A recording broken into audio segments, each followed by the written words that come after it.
Olá pessoal, tudo bem? Aqui quem fala é Rafael, sou contador e fundador da Contabeauty, escritório de contabilidade segmentado na área da beleza. Já atuo nesse mercado há mais de 10 anos, né? Então tenho como propósito aí facilitar a vida de empreendedores da beleza para que as suas empresas possam ser mais lucrativas e correrem menos risco, né? Então hoje aqui o nosso tema, eu vim aqui trazer para vocês explicar melhor sobre a lei do salão parceiro e profissional parceiro. Então eu quero trazer um pouco a história dessa lei. Primeiro dar uma pequena introdução do porquê que começou essa lei. Na verdade, o mercado da beleza era um mercado muito informal, onde os profissionais eles não são, né, na verdade, nem funcionários e nem sócios do negócio, mas ganham percentuais aí, comissões relevantes do negócio, né? Tem profissionais que ganham aí 50%, 60%, 70% até desse negócio. Então, precisou fazer uma lei que regulamentasse essa situação, porque é um negócio muito atípico, não é todo negócio que tem esse tipo de percentuais, né? Então, a partir daí, a partir de 2012, começou esse movimento já para poder iniciar aí um projeto de lei da lei do salão parceiro. Então, em 2012 foi reconhecido em todo o território nacional as profissões que enquadrariam nessa lei do salão parceiro, que são cabeleireiro, manicure, pedicure, barbeiro, esteticista, depiladoras e depiladores e quem também presta serviço de maquiagem, tá? Então, todos esses serviços da área da beleza, né? Tem entre outros aí, como design de sobrancelhas, alguns outros serviços que entram, mas na lei especificamente está falando somente dessas profissões, tá? Então, o que essa lei ela trouxe? Ela trouxe uma formalização, né? Ela permitiu que os salões de beleza passassem a contratar esses profissionais através de uma parceria, né? Então, já que os profissionais não são nem funcionários nem sócios, veio uma lei que trouxe uma nomenclatura de parceria. Então, os profissionais passaram a ser profissionais parceiros e o salão parceiro. Então, por isso que vem aí o nome Lei do Salão Parceiro, tá? Então, quais são os benefícios dessa lei? Primeiramente, que essa lei trouxe uma segurança jurídica, né? Porque era uma questão muito informal, onde o profissional ele não tinha vínculo com o salão, né? Então, não existia um contrato, não existia, de repente, qual a segurança que o profissional tem de o dono do salão, de repente, dispensar ele e ele não ter nenhum aviso prévio, né? Não ter um contrato. Então, ela trouxe uma segurança jurídica que passou a valorizar o mercado, né? Porque um negócio formal, ele valoriza o mercado até para atrair novos investidores. Então, os investidores eles querem saber se aquele negócio ele realmente tem uma segurança, né, para que ele possa investir, né? Então, o mercado de beleza só ganhou com isso. Os profissionais ganharam também porque passaram a poder comprovar sua renda, né? Aquilo que eles ganham pode ser ali formalizado e aí você pode comprovar a renda para conseguir comprar um imóvel, uma casa, enfim, aumentar um limite no banco. Então, a gente vai falar um pouco mais sobre isso mais para frente, mas basicamente é isso, né? Então, a lei ela trouxe sustentabilidade para o negócio, porque antes da lei, como o negócio era muito informal, o que acabava acontecendo? Não só nessa questão de processos trabalhistas, porque muitos profissionais acabavam entrando contra o salão, que tinham uma pilha aí de processos aí na justiça e também acabava inviabilizando o negócio, porque tinham que indenizar os profissionais, e os juízes também não entendiam essa relação entre profissional e salão, e também a questão tributária, que é uma questão que eu vou falar um pouco mais detalhada, que o salão ele consegue abater até em 70% de imposto por conta dessa lei, né? A lei ela trouxe uma justiça nessa questão de pagar impostos, porque hoje o profissional paga imposto da parte dele e o salão paga imposto da parte dele, né? Nada mais justo que cada um pagar a sua parte, já que praticamente a parte do profissional, de cada serviço que é prestado, o salão fica com metade e o profissional com metade, tá? Claro que pode ser menos ou pode ser mais, né? Varia de cada acordo aí, de cada contrato de parceria,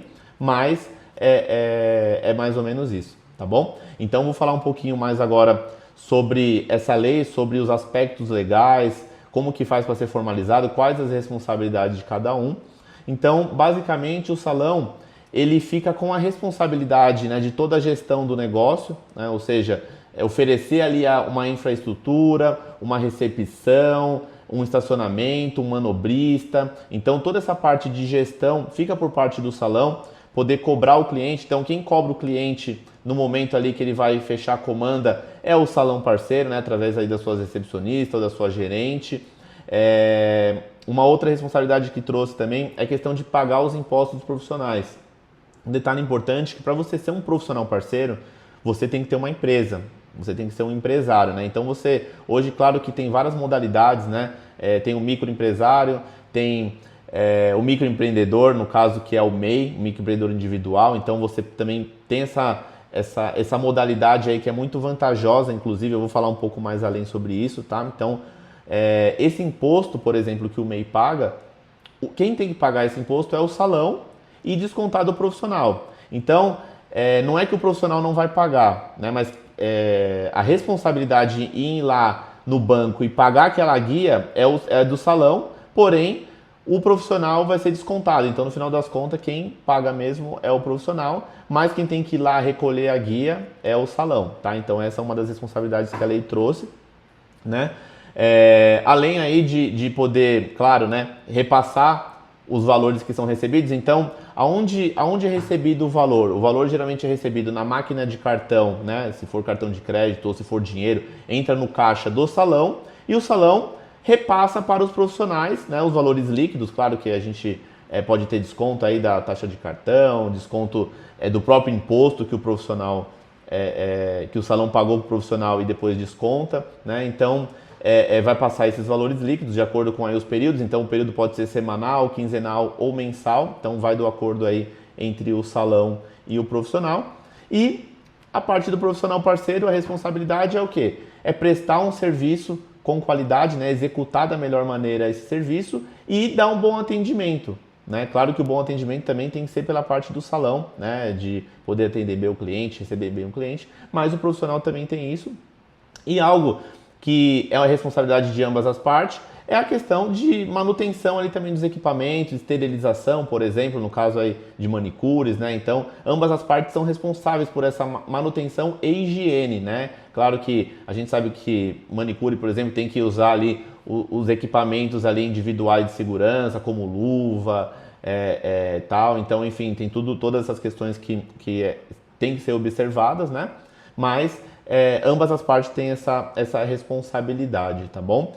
Então, um detalhe importante que para formalizar, né, para validar essa parceria, existe um contrato de parceria, né? Um contrato que é um acordo que foi combinado entre as partes. Então, esse contrato, como que ele funciona? E primeiro, né, quem faz esse contrato? Esse contrato quem faz? É o contador? É o salão? Quem que elabora esse modelo de contrato? Na verdade, esse contrato quem faz é o sindicato, tá? Então, existe um modelo padrão pelo sindicato, que é o sindicato que representa a categoria, né? Então, existe um sindicato aí que representa os profissionais da área da beleza, né? E a parte também patronal, que é um acordo entre as partes. E esse contrato, ele consta nada mais do que as regras do jogo, né? Então, quais os percentuais que foram combinados? Então, por exemplo, se eu sou uma profissional que sou manicure e depiladora, então vamos supor que para ser manicure eu ganho 50%, na depilação eu ganho 40%. Então, esses serviços têm que estar com os percentuais ali detalhados no contrato, né? Por exemplo, quais são minhas obrigações, né? Então, existe um horário de funcionamento no salão, então esse horário, né, o profissional ele tem que cumprir a agenda, né, de acordo com os agendamentos ali. Claro que existe uma autonomia por conta de ser um profissional autônomo, mas existe uma agenda, né, que o profissional tem que cumprir ali de acordo com os seus clientes. Existe também uma cláusula de rescisão.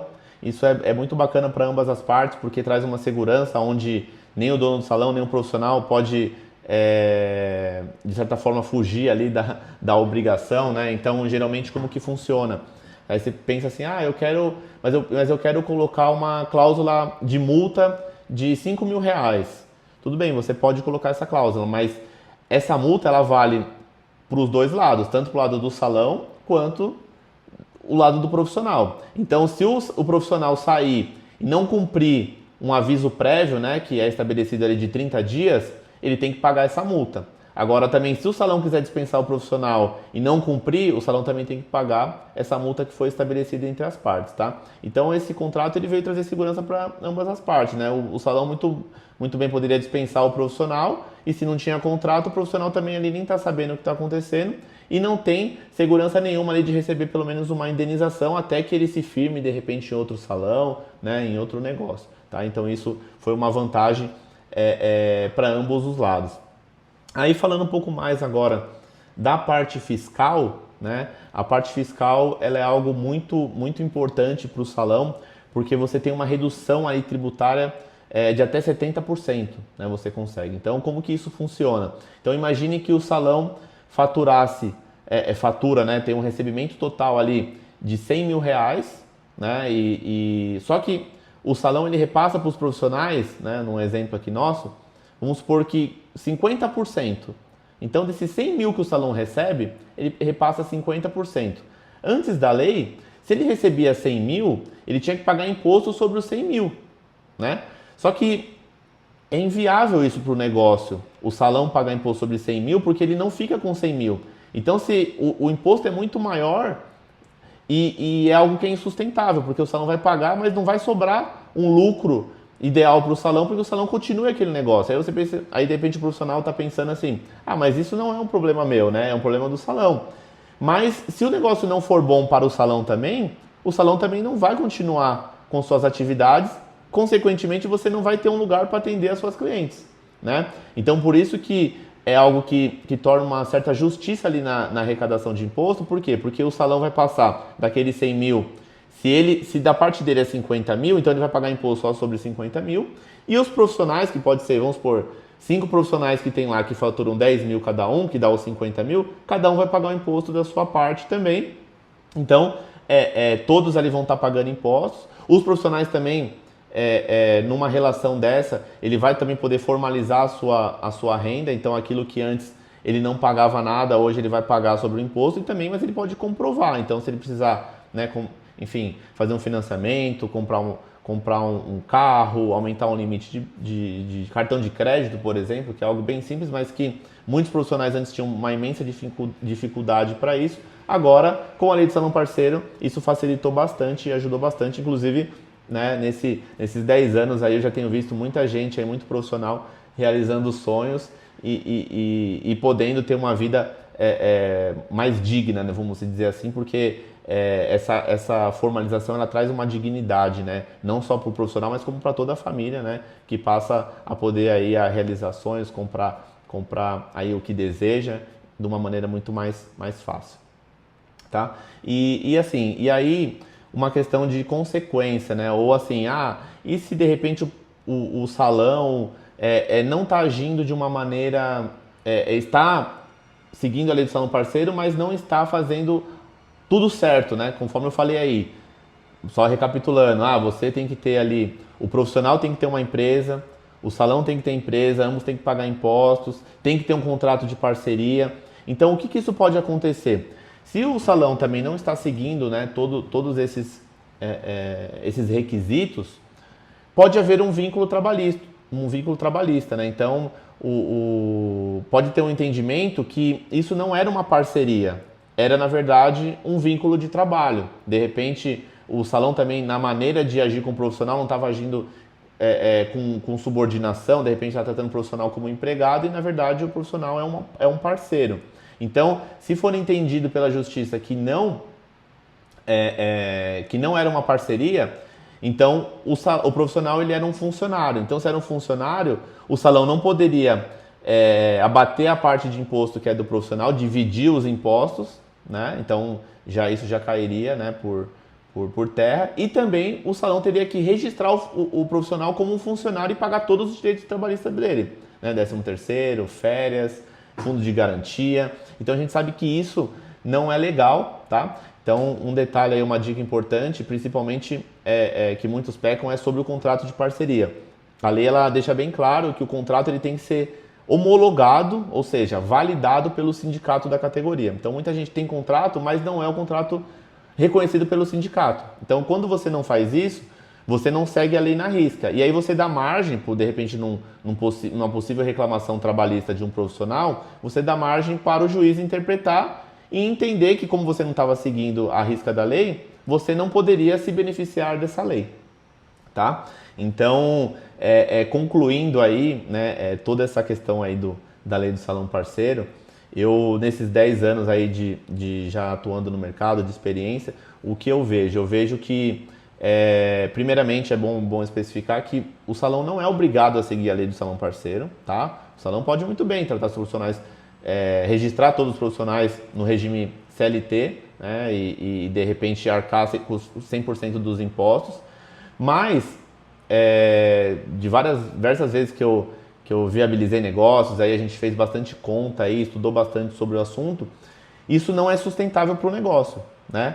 É a forma mais sustentável para o negócio, com mais segurança e mais lucrativa para os negócios de beleza, são aqueles que usufruem dessa lei, usufruem da lei do salão parceiro. Tá? E fora isso, né, eu estou falando também, a gente está falando que além desse benefício, né, de redução tributária, de valorização do mercado e sustentabilidade do negócio em geral, tem uma questão também social aí, né? Porque os profissionais, né, quem está mais tempo no mercado sabe que os profissionais eles tinham muita dificuldade, né, para comprovar essa renda, né, para poder, enfim, fazer uma viagem, né? Tem muitos profissionais aí que estudam fora, vão fazer cursos aí internacionais e não conseguiam ter nenhum visto, né? Porque o visto você precisa comprovar a renda, né? Tem uma série de requisitos ali e tinham dificuldade, né? Não conseguia de repente comprar uma casa, até de repente fazer numa loja de imóveis aí fazer um carnê, porque não tinha como comprovar a renda, né? Então isso trouxe bastante dignidade para os profissionais, né? Então acabou envolvendo uma questão também social, tá? É muito bom, né, poder ver hoje, né, no caso, falando um pouquinho até do MEI, por exemplo, o MEI o profissional ele pode faturar até 81 mil no ano, né, pelo MEI, que dá uma média aí de 6.750 por mês, pagando aproximadamente R$ 71 de imposto.